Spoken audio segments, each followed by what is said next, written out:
اقدر ارفع راسي قدام، والله ما اقدر ارفع راسي قدام. بسم الله الرحمن الرحيم. يعني استجابه سريعه من قبل النائب الاستاذ كريم للحاله اللي طرحتها فيما يخص الولد عباس، واللي احنا حصلنا له عربانه بفضل من الله سبحانه وتعالى والناس الخير والمتبرعين. قضيتي وين استاذ كريم؟ عندك هنا ابوه تشوفه صار له سنه من القتل على عائلته. طبعا هو يعيل عائلته هاي حبيبتي، هذه بنته تعاني من مرض من السلس. انا اسال من خلالك الاستاذ احمد الاسدي وزير العمل والشؤون الاجتماعيه، الا يستحق هؤلاء راتب الرعايه؟ ولا ينتظرون سنه قاعدين بايجاب بيبي حد؟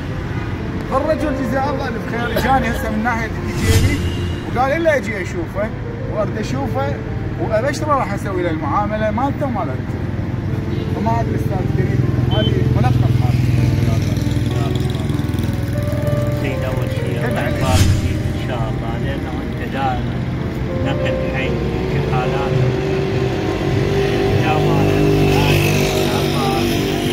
عائلة ابو عباس عوائل كثيره بهذا. قدرنا من خلال مناشدات الناس، من خلال تواصلنا المباشر وياهم، الناس اللي تجينا قدرنا نحل مشاكل بعض. يعني للامانه انا اليوم من اشوف عباس واشوف وضعه واشوف عائلته والله ما اقدر ارفع راسي، لكن مع الاسف والله الالم اللي داخلي. بس برغم الالم اكو تفاعل، الحمد لله اي انسان يعني انا مو قدام كاميرا. انا والله اقسم بالله ما اقدر ارفع راسي قدام، والله ما اقدر ارفع راسي قدام. مع الاسف من 2003 لليوم هذا الناس كانت تتامل انه هو ضحى يختلف وضحى المعيش يختلف بكل مجالات الحياه والطبيعه. نشوف وضع عباس يجي واشوف عائله ابو عباس، لا خلينا نتاكد احنا اليوم كلنا مقصرين، لكنه مع الاسف اكو هيك مشاكل ظاله معلقه على اشياء بسيطه اللي هي الرعايه وغيرها. انا اتمنى ينتبه لدراسته ابو عباس، تسمعني، اتمنى ينتبه لدراسته وقضيه راتبه. تعال عمو تعال.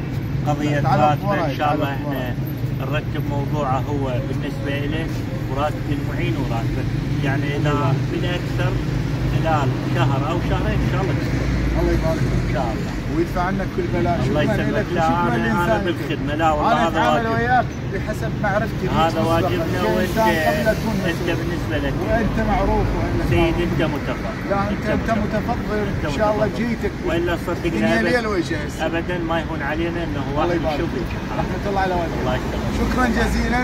الرجل واعدكم مثل ما وعدتك، الرجال جاكم من الدجيل ان شاء الله راتب الرعايه وراح تخلص من المعاناه وتصير لك قطعه ارض ان شاء الله. الله يسهل امرك. شكرا جزيلا. شكرا لك. شكرا لك استاذ نجاح.